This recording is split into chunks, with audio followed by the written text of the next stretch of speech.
The vision of this project began years ago, fueled by the aspiration to harness renewable energy for the benefit of our communities. That vision has finally become a reality.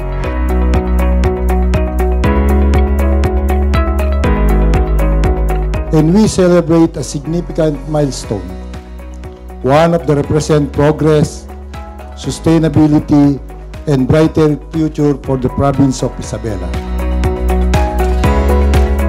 We would like to affirm our commitment in supporting all programs in bettering the lives of our constituents.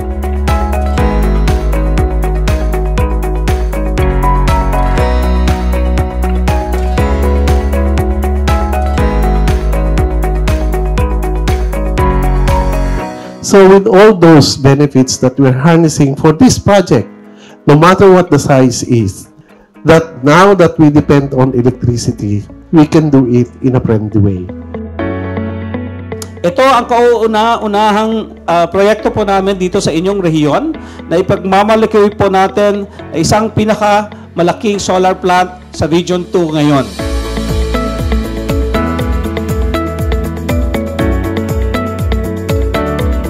So first of the thanks will be to our dear clients. You know, for the last about 5 to 6 years, we have been working together.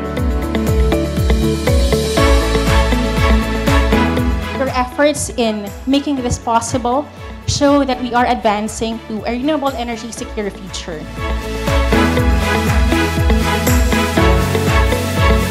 To the people of Cordon Isabela, this is your trophy, achievement po ng Cordon at ng buong probinsya ng Isabela.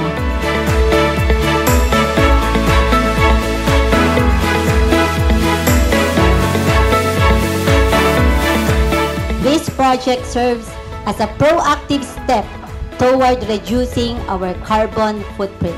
This initiative brings cheaper electricity costs, a more stable power supply, and a brighter future for generations to come.